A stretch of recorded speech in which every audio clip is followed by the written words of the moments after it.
Bem, convido a vocês entrando novamente em live, né? Mesmo tema, algumas pessoas não puderam acompanhar do início, então nós estamos tratando hoje o tema reinventando-se nos tempos de pandemia. Nós estamos vivendo um momento de isolamento social, nós estamos vivendo um momento em que nós estamos num isolamento horizontal, o nosso distanciamento social está muito grande, e aí nós colocamos em xeque o instinto gregário do ser humano, que é o de viver em sociedade. E, ao mesmo tempo, colocamos em evidência o estreitamento das relações e dos contatos utilizando-se das mídias sociais. E aí as mídias sociais e a convergência digital, que traz também a lume essa discussão, precisa que nós compreendamos que nesse momento de pandemia que nós vivemos, esse momento vai passar, mas poderão vir novos momentos e nós temos que começar a nos reinventar agora. Nós temos que acompanhar a evolução tecnológica e utilizar os instrumentos e a tecnologia para que possamos estreitar os nossos laços afetivo-emocionais, aprimorar as nossas técnicas de comércio, buscarmos a nossa teleconferência e alcançar lugares mais distantes para exercer a educação. É certo que com esse isolamento horizontal, muitos comércios se perderam,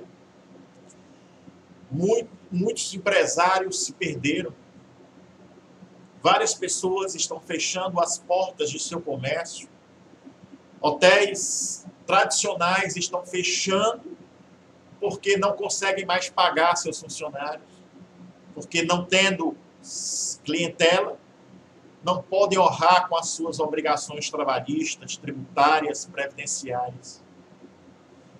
E isso faz com que, em determinados setores onde se venda produtos e onde se venda serviços, crie a necessidade de se reinventar, utilizando exatamente as plataformas digitais, as mídias digitais, para que possam estar nesse momento, dando um salto de qualidade e podendo, assim, continuar a exercer suas atividades, mas agora de uma outra forma.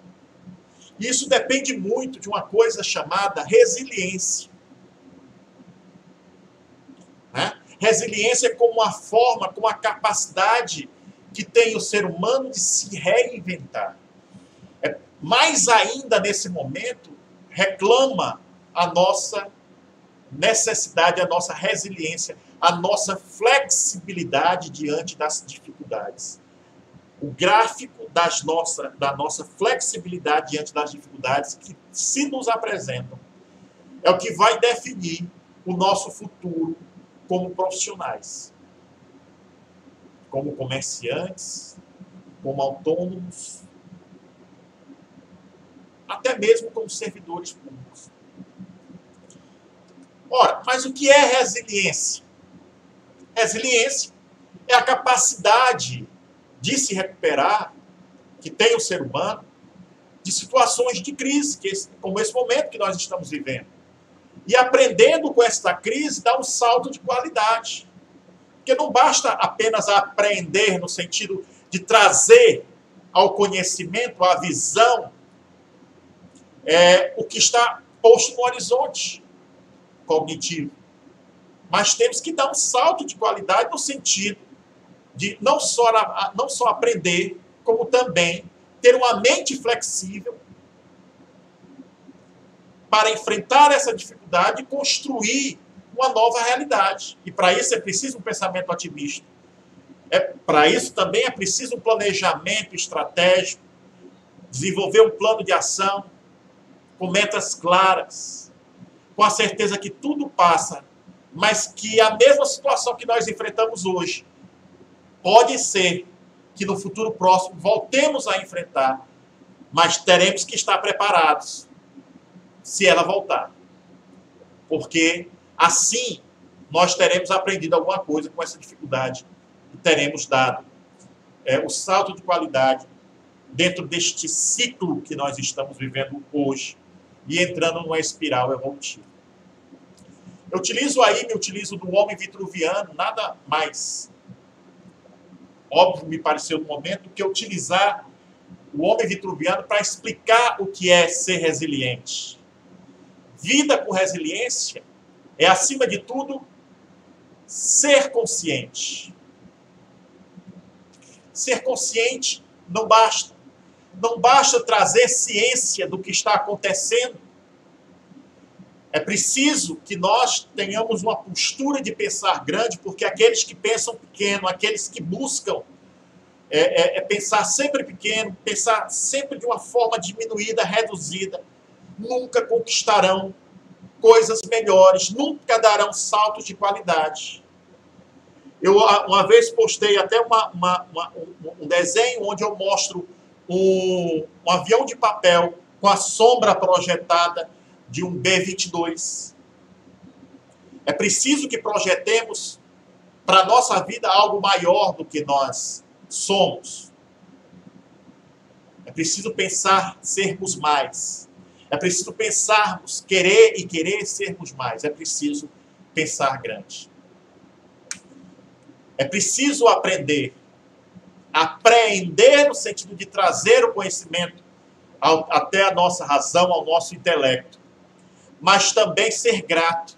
Ser grato com quem participa de cada momento do nosso crescimento. Ser grato pelo nosso passado que nos ensinou nas dificuldades e nos problemas como superá-los e como crescer como ser humano nos mais diversos aspectos, no aspecto afetivo, emocional, econômico, financeiro, social, intelectual. Mas é preciso trabalhar duro. Porque a poucos é dado a facilidade de crescimento de forma, diria, gratuita e sem esforço. É preciso trabalhar duro se você quer conquistar. É preciso se alimentar bem para ter energia para continuar lutando. É preciso ter atitude, é preciso ter ação, é preciso buscar, porque só se constrói se você agir. E uma parede, ela só se torna parede a cada tijolo juntado à construção. E cada tijolo representa um passo na sua vida. E cada passo representa a sua caminhada. Mas essa atitude ela tem que ser pautada na ética. Você não pode crescer e nem deve crescer pisando nas outras pessoas e em detrimento dos valores morais, tendo uma conduta que vai contrária aos valores morais aceitos pelo grupo no qual você está inserido. É preciso persistir. E quando você cair, levantar-se. E quando você tropeçar, em cada pedra, você usá-la para construir o seu caminho. E da pedra não só construir o seu caminho, mas construir pontes para alcançar abismos distantes. E quando errar, saber que isso é uma ocorrência da vida. Os teus fracassos não são apenas fracassos, são tentativas no sentido de fazer algo certo. Para inventar a lâmpada, foram vários fracassos. Mas, na verdade, como disse o autor, não sei se é verdade, mas foram diversas tentativas para que desse certo. Para inventar a moto, também foram vários erros, para que nesses erros se aprendesse e se chegasse aos acertos. É preciso ser forte, ou buscar ser forte, para enfrentar as fraquezas e para buscar fortaleza nos momentos em que fraquejar. Mas nada disso vai valer a pena se você não for feliz. É preciso que você tome decisões e não fraqueje nesses momentos de decisões. E, acima de tudo, é preciso ter foco. É trabalhar um ponto a cada vez, ou quando você tiver mais um ponto em que focar, você planejar para que você possa exercer o seu tempo e as suas ferramentas e utilizar os seus instrumentos da maneira mais eficiente possível. Tenha consciência disso. Vida com resiliência é isso. E a resiliência é fazer brotar a flor no asfalto. É aprender com os autores, é aprender com a vida. E você tem que sempre pensar o impensável, pensar o improvável e pensar o imponderável. Agindo assim, você estará sempre à frente dos acontecimentos. Olga Espíndola Freire Maia, presidente da Associação Peter Pan, que é a Associação de Combate ao Câncer Infanto-Juvenil, a quem tive o prazer de ter no percurso da minha vida o convívio com ela, ela me disse certa vez que se a vida te dá limões, faça uma limonada. Obviamente, repensando quem já tinha expressado esse pensamento, mas vai muito ao encontro, vai muito no sentido desta frase que está aí no slide. Resiliência é a arte de transformar toda energia de um problema em uma solução. Então, se a vida te dá limões, utilize esses limões para fazer uma limonada. Se a vida te traz problemas, utilize a tua energia para que transforme esse problema numa solução. E isso é ser resiliente. É preciso, gente, muita fibra para chegar às alturas. E, ao mesmo tempo, muita flexibilidade para se curvar ao chão. Nós temos que atuarmos na nossa vida como bambu. E aqui vale lembrar, né, as 7 verdades do bambu. Nós temos que ser, diante dos problemas, como o bambu. Quando vem a tempestade, o vento forte, ele se curva para deixar o vento passar e depois voltar a mirar para as alturas. As 7 verdades do bambu nos revelam muita coisa. E a primeira verdade que o bambu nos ensina, e a mais importante, é a humildade diante dos problemas, das dificuldades. Eu não me curvo diante dos problemas e da dificuldade, mas diante de quem é maior do que eu, no sentido religioso, do Senhor, de Deus. Porque nós temos sempre que nos pautar no aspecto religioso, social, econômico, social, intelectual, em várias frentes. A segunda verdade, o bambu ele cria raízes profundas. É muito difícil arrancar um bambu porque ele tem para cima, geralmente, o que ele tem para baixo. Você precisa aprofundar a cada dia as suas raízes. Você precisa alicerçar-se em uma base sólida. Uma casa não é construída sobre areia, mas ela tem que ser edificada sobre a rocha. A terceira verdade é que você deve se aperceber que você nunca viu um bambu sozinho. Na minha época de colégio, né, na época que eu estava prestando o vestibular, os professores de redação falavam algumas frases, né, que poderiam cair na redação, e falavam: um galo sozinho não tece uma manhã, uma andorinha só não faz verão, né, e não se cresce sozinho. Para você modificar a realidade, é preciso você perceber-se que, como o bambu nunca está sozinho. Apenas quando ele é novo. Mas antes de ele crescer, ele permita que nasçam outros do lado dele. Então, permita que outras pessoas somem ao seu esforço. A sua fraqueza pode ser a fortaleza do outro. E mesmo que todos vocês sejam fracos, O tijolo de barro, ele é fraco, ele é facilmente quebrável, mas quando ele se junta e se põe a massa, e se põe o reboco, e se põe o ferro, ele se torna mais forte do que ele era isoladamente. O bambu sabe que vai precisar de cada um dos bambus. Ele sabe que, quando grudados uns nos outros, tanto que de longe parece uma única árvore, parece uma única família, ele se torna mais forte. Às vezes tentamos arrancar o bambu lá de dentro, cortamos e não conseguimos. Vejo que na natureza os animais mais frágeis, eles andam em bandos para se livrar dos predadores. Se você é pequeno e quer ser grande, muitas vezes é somando esforços de pequenos com pequenos que você se torna grande. A quarta verdade que o bambu nos ensina é não criar galhos. Os galhos é você tirar o foco, é ter vários focos diferentes. Se você criar vários focos na sua vida, você não tem foco, na verdade. Você gastará energia tentando realizar várias coisas e no fim não acabará não realizando nada. É preciso você ter um norte, uma bússola, um setor, um vetor, um lugar aonde se dirigir e fixar essa meta. Quem tem meta, quem busca o alto, quem vive em moita, quem vive em comunidade como o bambu, não se permitindo criar galhos, agindo com foco, consegue chegar a um lugar melhor.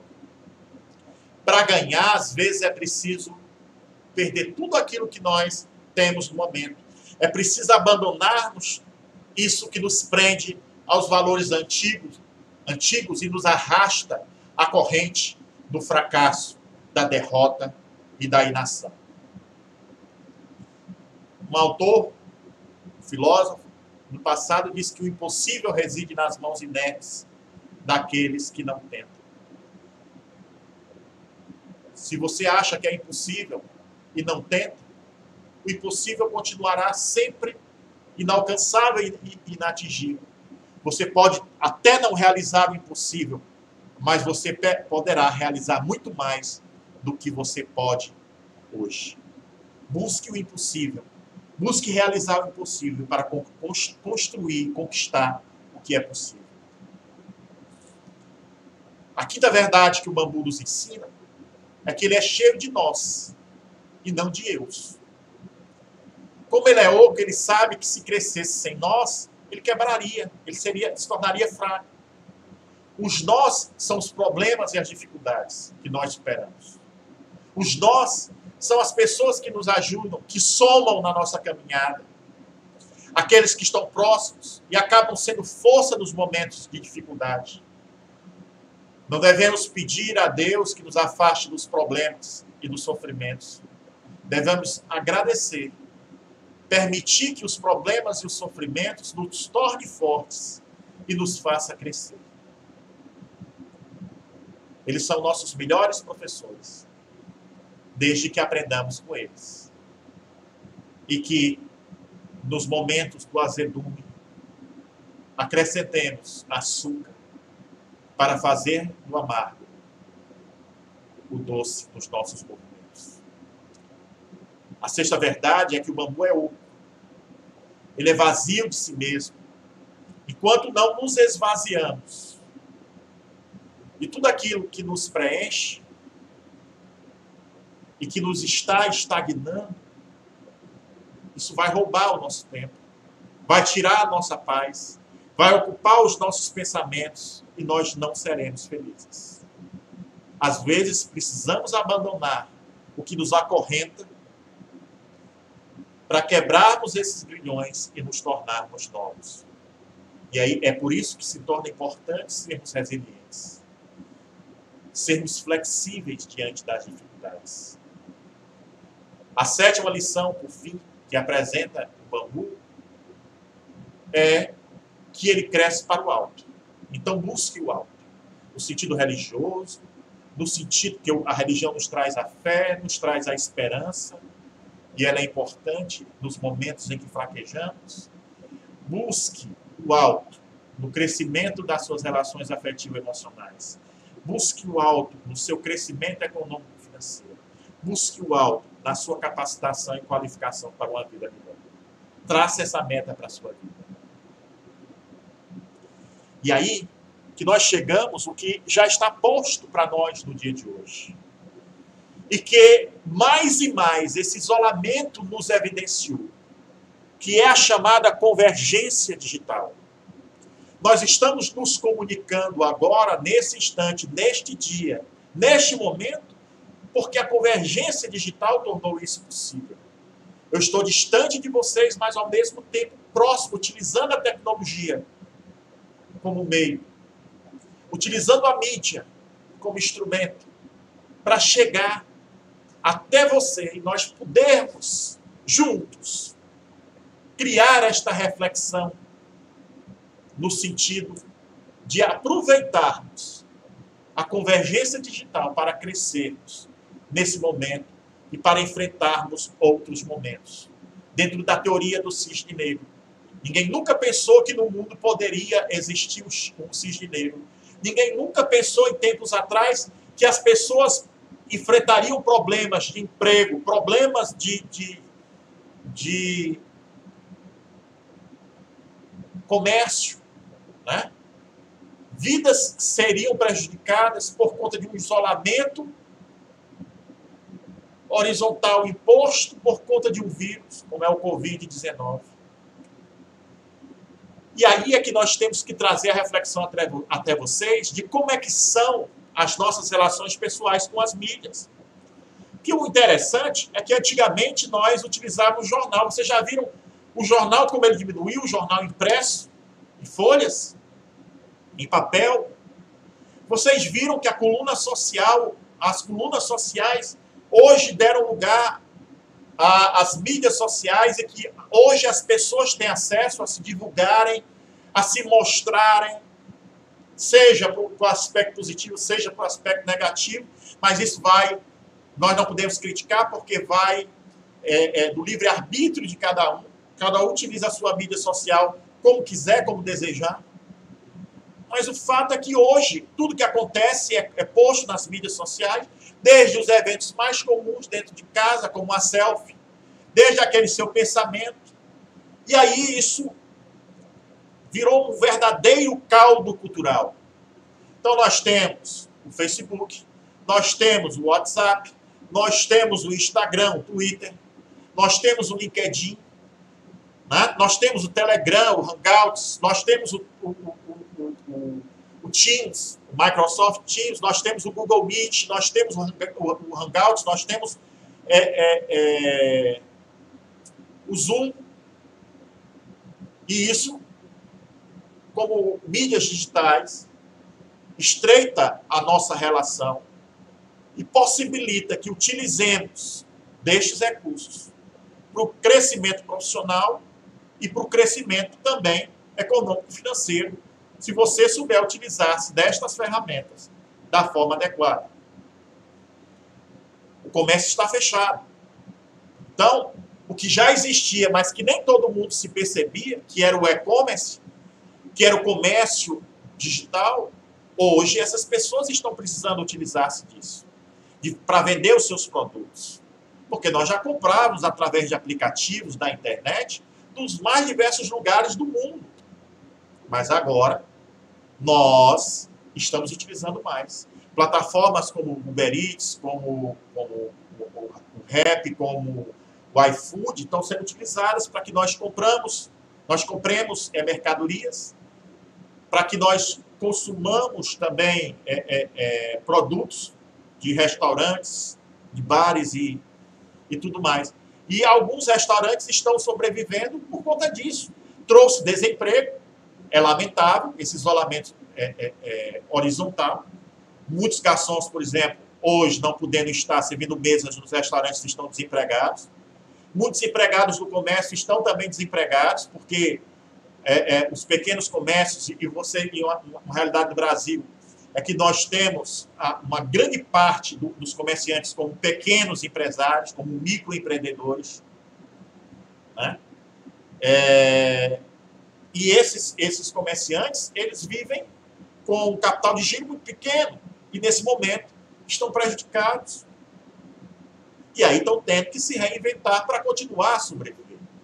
E quando retornar o convívio social, quando se romper o obstáculo desse isolamento horizontal que nós estamos impostos, e aqui nós vamos entrar no mérito jurídico das várias arbitrariedades, abusos que os governantes têm cometido ao longo desse processo.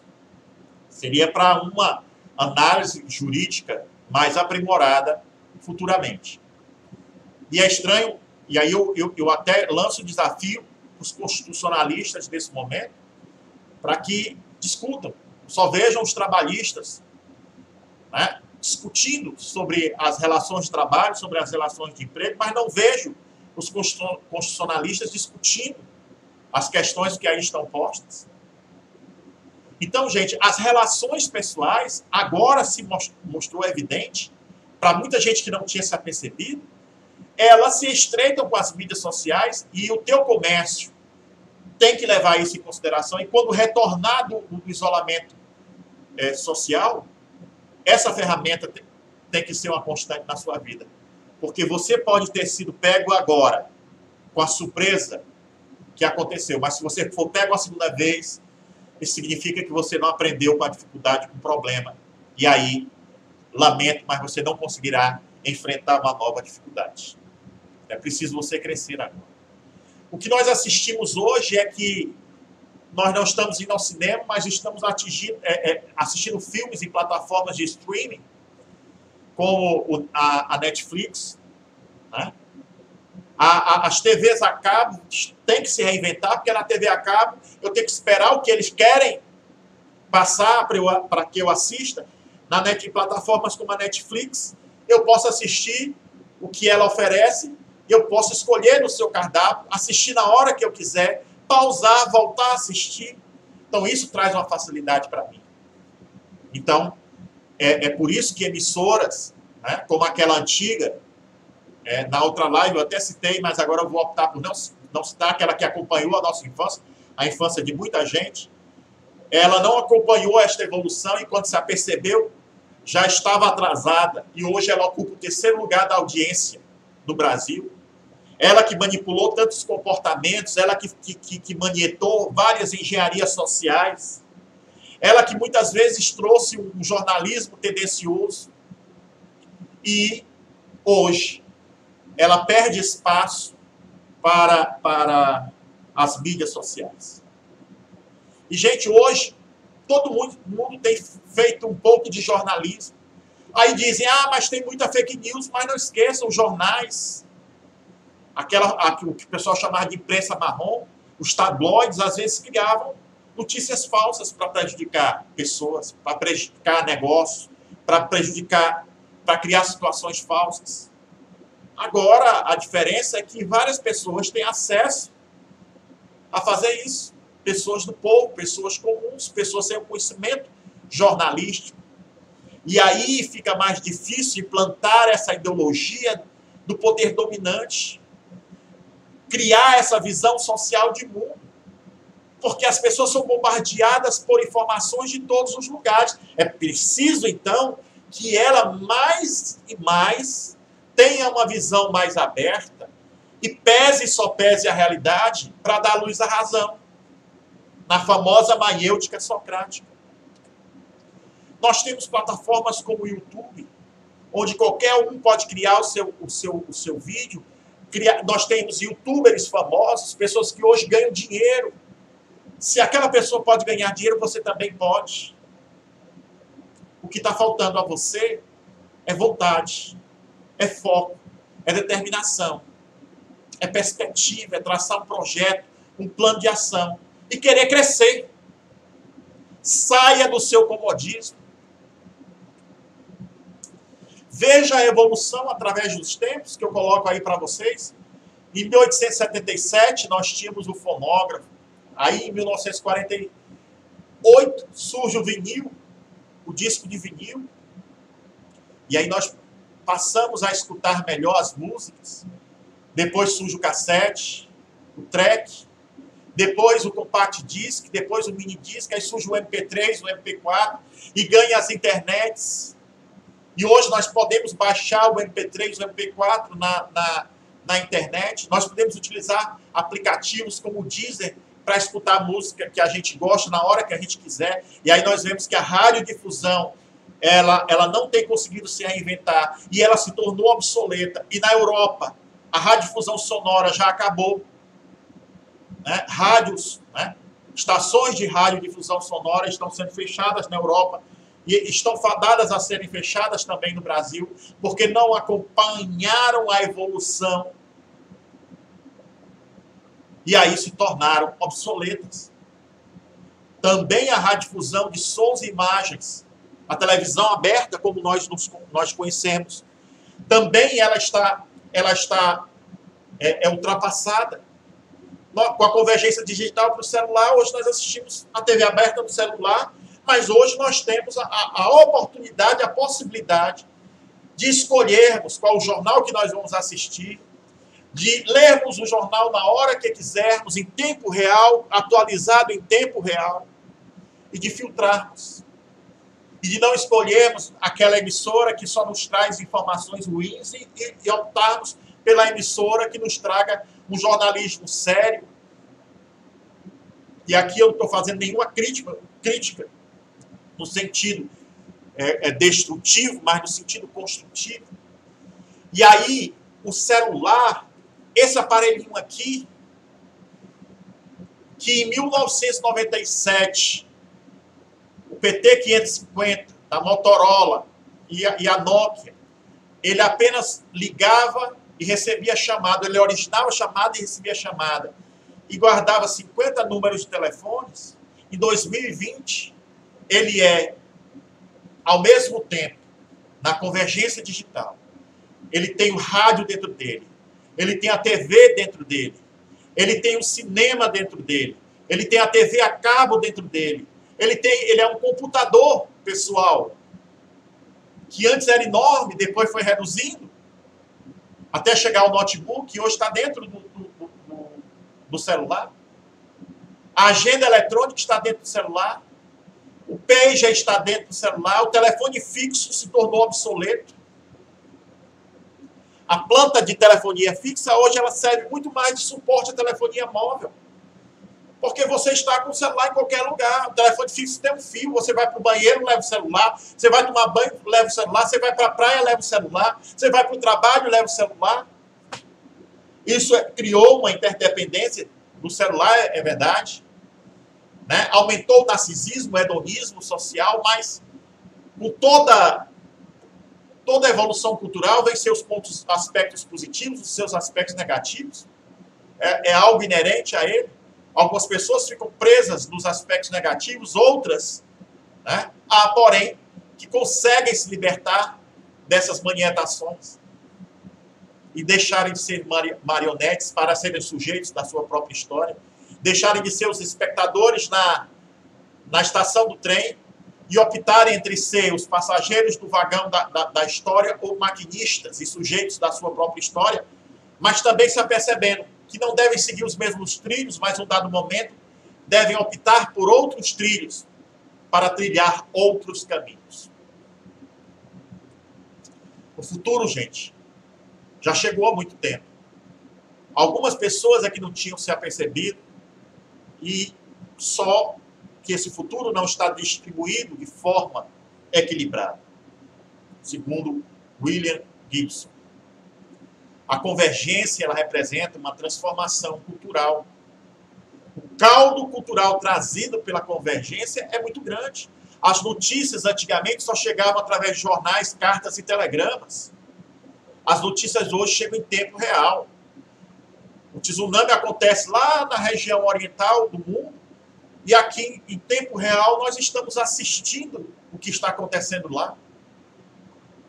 As distâncias se encurtaram, os conhecimentos se aprimoraram e nós podemos fazer também, utilizar esses instrumentos, estes meios para o nosso crescimento também. O que é interessante nós percebermos é que as pessoas aprendem de forma diferente quando imersas na convergência digital. Tem pessoas que ainda não conseguem, porque uma questão inerente é a sua resiliência, é a sua flexibilidade diante da dificuldade. E a convergência digital, ela reclama uma maior flexibilidade. A evolução, ela se dá em progressão geométrica e não mais em progressão aritmética. E ao invés de você dar passos largos, agora você tem que correr para acompanhar essa evolução tecnológica. Há muito nós já temos cirurgias médicas assistidas por pessoas do outro lado do mundo. Essa é uma realidade. Você pode assistir uma ópera lá em Milão, estando aqui em Fortaleza, no Ceará, no Brasil. E assim vai. A tarefa atual, gente, lembrando aí, revisitando Schopenhauer em pleno século XXI, não é tanto ver o que ninguém viu ainda, mas pensar o que ninguém pensou sobre algo que todos veem. O horizonte cognitivo está para todos. Mas cabe o desafio e a diferença entre as pessoas é que apenas alguns pensam o que ninguém pensou sobre algo que todos veem. Schopenhauer nunca foi tão atual nesta frase que nós precisamos do seu cabedal de conhecimentos. Então, comece a refletir e comece a buscar, a pensar o que ninguém pensou. O grande sucesso do McDonald's, né, não foi vender o melhor sanduíche, mas foi criar processos e procedimentos a fazer de forma mais rápida e da mesma forma, repetidas vezes, o que revolucionou o conceito de franquias e permitiu que o McDonald's alcançasse todo mundo enquanto multinacional. E ele vende um sanduíche que muitas hamburguerias vendem até melhor do que ele. Mas como os processos e procedimentos são automatizados, ele consegue vender mais barato e de forma mais rápida. E as pessoas que correm nos dias que nós temos hoje, que estão correndo, elas vão necessitar cada vez mais rapidez dos fast foods da vida. Em momentos de crise, de conflito, de controvérsia, as comunidades, elas são obrigadas a articular os princípios que as dirigem. Visitando Fernando Pessoa, eu posso ter defeitos, todos têm. Eu posso viver ansioso e ficar irritado algumas vezes, mas eu não esqueço e não posso esquecer de que minha vida é a maior empresa do mundo e que eu posso evitar que ela vá à falência. Ser feliz é reconhecer que vale a pena viver apesar de todos os desafios e todas as incompreensões e períodos de crise. Ser feliz é deixar de ser vítima dos problemas e se tornar o autor da sua própria história. É atravessar desertos fora de si, mas ser capaz de encontrar um oásis no recôndito da alma. É ter coragem para ouvir um não, é saber falar de si mesmo, é ter segurança para receber uma crítica, mesmo que seja injusta. E é preciso também que nós entendamos, nesse momento de crise social, que nós somos todos cidadãos e que nós temos que revisitar o conceito de cidadania. O conceito de cidadania e de cidadão enquanto aquela pessoa que está no gozo dos seus direitos civis e políticos de um Estado. E fazer cada vez mais, fazer valer esses direitos de cidadão. E não se deixar conduzir e manietar por governantes, nos tornando uma massa crítica, farta e passiva de alienação pelos poderes públicos e pelos políticos oportunistas, pelos políticos de ocasião. Cidadania tem a mesma raiz de política. Cidadania vem de civitas, em Roma, enquanto política vem de polis, na Grécia. Civitas deu origem à palavra cidadania e cidadão. Polis deu origem à palavra política, político. Certo? Polis eram cidades-estados gregas. Civitas eram cidades romanas. Então, todas elas convergem para o conceito de cidadão. E nós temos que ver que não existe ninguém apolítico, porque conforme Aristóteles assinalava, o homem é um animal político que vive na polis, na cidade, no convívio em sociedade. Portanto, você pode ser apartidário, prefixo de negação grega, a, significa não. Você pode até não tomar partidos, mas você não pode dizer que é apolítico, que você se encontra destacado da polis, da sociedade, porque você estará nela, negando a sua própria humanidade, o seu próprio conceito de homem e de mulher. Porque nós somos essencialmente seres gregários, que necessitamos do convívio em sociedade. Lembre-se que a cidadania, ela não é exercida por políticos oportunistas, defendendo ideologias partidárias e ideologias próprias para o crescimento financeiro e o completamento ilícito sobre as questões públicas. A cidadania é feita pelos cidadãos. E o conhecimento é a sua arma. Utilize o conhecimento, utilize as leis a seu favor. Lembre-se o que está escrito no inciso 2º do artigo 5º da Constituição, que ninguém será obrigado a fazer ou deixar de fazer, senão em virtude de lei. Cidadão, no conceito do ordenamento jurídico brasileiro, tange muito mais a questão da capacidade eleitoral positiva, mas no conceito antropológico, sociológico, filosófico, é o indivíduo que tem consciência de seus direitos e deveres e participa ativamente das questões da sociedade, que busca saber quais são os seus direitos, que busca discutir os seus direitos, mas, acima de tudo, que luta pelos direitos e não se cala diante das injustiças. E aí pode utilizar-se da mídia e da tecnologia enquanto instrumento para fazer algo operacional, enquanto recurso para auxiliar, para potencializar, enquanto meio para comunicar. O diálogo hoje não acontece somente entre duas pessoas que estão presentes no mesmo espaço geográfico. O diálogo hoje se dá à distância, através das mais diversas mídias digitais, através da utilização das mais diversas tecnologias, fazendo o que nós chamamos de comunicação à distância, fazemos estreitar os laços através da telecomunicação. E a tecnologia, enquanto conjunto de conhecimentos e princípios científicos que se aplicam ao planejamento, à construção e à utilização de um determinado equipamento em um determinado tipo de atividade, ela nunca esteve tão presente nas nossas vidas. Nós tivemos diversas tecnologias ao longo do tempo, nós aprendemos o uso da roda, nós descobrimos o fogo e aprendemos a reproduzir o fogo, e com isso nós diluímos o ferro, o bronze, construímos enxada, machado e ampliamos a nossa força física. Depois nós descobrimos que esse ferro poderia ser fundido para construir engrenagens e que engrenagens juntas se movimentavam e diminuíam o nosso esforço e que a água, né, em processo de ebulição, produzindo vapor, potencializava, trazia a pressão para as máquinas e possibilitava a utilização do vapor para a movimentação dessas máquinas. Depois, nós ampliamos a nossa capacidade intelectual através de calculadoras, de computadores, que no início eram enormes. Eram do tamanho de uma sala, de um galpão, mas depois se reduziram até o ponto de hoje nós chegarmos à presença dos computadores no nosso celular.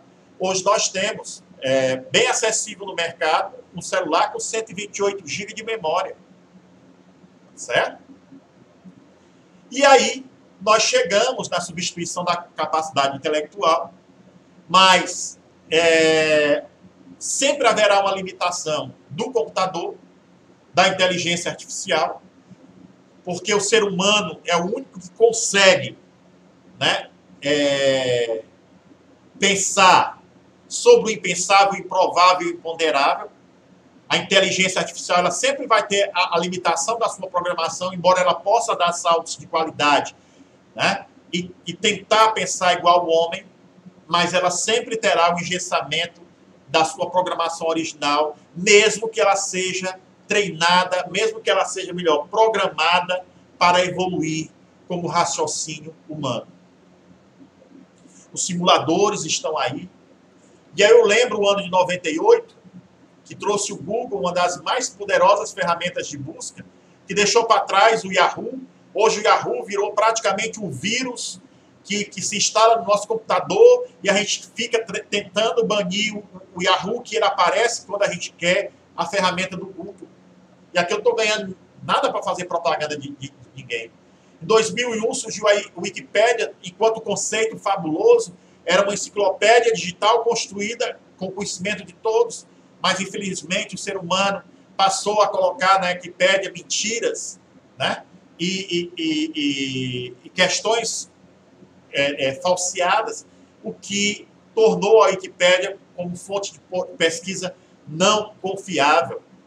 Em 2008, nós tivemos a primeira vez a eleição de um presidente dos Estados Unidos utilizando-se do poder da internet, Barack Obama, e o Trump é a expressão, né? E aqui no Brasil também, o atual presidente, é a expressão do que as mídias digitais, do que a internet pode fazer para eleger os governantes e baratear as eleições, o que não justifica, no Brasil, o gasto extraordinário, estrondoso do dinheiro público com a criação de um fundo partidário. Né? Em 2009, lá naquele ano, né, em que crescia o conhecimento sobre o e-mail, 90 trilhões de e-mails foram enviados, 247 milhões de e-mails por dia, 100 milhões de novos usuários de e-mail. O e-mail, naquele momento, era a principal ferramenta de estreitamento do contato social, o que antes era feito por telegrama, e antes do telegrama, através das cartas. Cartas que, às vezes, para cruzar o mundo, levavam meses.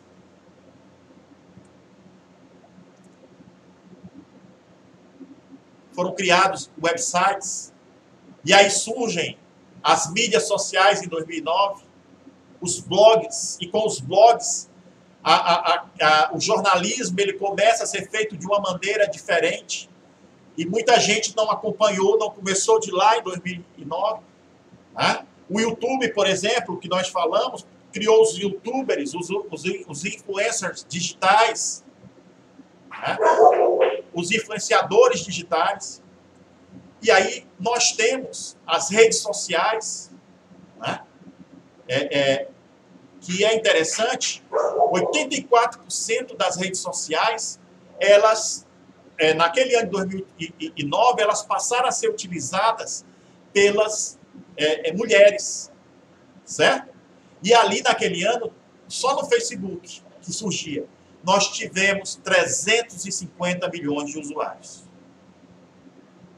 12 bilhões de tweets. E aí, aquele ano marcou a quebra de paradigma. Nós tivemos uma nova visão. As mídias sociais trouxeram uma nova realidade. E a revolução, ela continua. Mas a revolução, ela não está nas novas ferramentas. Ela está no novo comportamento. Hoje nós compramos através do iFood os nossos alimentos e recebemos diretamente em casa. Hoje nós influenciamos outros compradores e outros consumidores quando avaliamos os produtos que consumimos de restaurantes, de lanchonetes e de outros lugares. Hoje nós utilizamos para comprar mercadorias nos supermercados, plataformas, né? Aplicativos como o iFood, como o Rappi e como o Uber Eats. Então, isso inaugura um novo comportamento do consumidor. Hoje nós consumimos produtos do mundo inteiro que chegam na nossa porta através dos correios, e aí hoje se testa no mundo inteiro a utilização de drones para entrega direta na sua porta. Né? em alguns países, e até no Brasil já se está testando, entrega, por exemplo, de pizza no seu apartamento, na sua sacada, na sua varanda. Certo? Nós temos hoje as mídias sociais permitindo a produção de muitos para muitos. Pessoas conectadas, interagindo e compartilhando. Nós temos aí a educação, que vem do Educere e do Educare, do conduzir, do trazer à luz e do alimentar. Alimento no sentido de fortalecimento e trazer para a luz no sentido de elevar o conhecimento e permitir um salto de qualidade nos mais diversos sentidos. E a educação ela tem um desafio cada vez mais crescente de acompanhar a vida. Ela traz um primeiro momento em que ela prepara para a vida, um segundo momento em que ela cria a alfabetização e nos ensina o cálculo, um terceiro modelo em que ela prepara para o trabalho, porque constitucionalmente e através da Lei de Diretrizes e Bases da Educação Brasileira, a formação do Brasil é para a cidadania e para o trabalho, muito mais a preparação para o trabalho, porque o quarto modelo surge na formação para a cidadania. E aí, a educação hoje ela avança uma necessidade de repensar. Os cursos de EAD já se tornaram obsoletos. Os cursos de educação à distância, engessados, em que você não tem o professor agindo telepresencialmente, interagindo diretamente e ao mesmo tempo, em tempo real com o aluno, encurtando as distâncias, ele está hoje. Hoje o consumidor, ele exige uma aula telepresencial. E o que é bom da aula telepresencial é que ela pode atingir os mais longínquos rincões deste território brasileiro, desde o Oiapoque ao Arroio Chuí, ao Cabo Branco, a Ponta dos Seixas, no Cabo Branco, no estado da Paraíba, estreitando as distâncias dos 8.511.965 km² do território brasileiro. E aí fica a dica para você não esperar mais para se atualizar nessas mídias sociais e para utilizar para a sua vida profissional, para a sua vida comercial, para a sua vida nos mais diversos aspectos, utilizar essas mídias digitais, esta tecnologia, para o seu crescimento afetivo e emocional, o seu crescimento espiritual, o seu crescimento econômico-financeiro, o seu crescimento profissional, o seu crescimento educacional. A tecnologia na escola ela existe para aproximar da realidade do aluno. Nós temos no Ceará, o governo Cid criou o cinturão digital, então vamos cobrar que esse cinturão digital seja utilizado para estreitar cada vez mais as distâncias e para que cada vez mais as pessoas se utilizem destas ferramentas para fazer do mundo uma nova realidade. Fica a dica.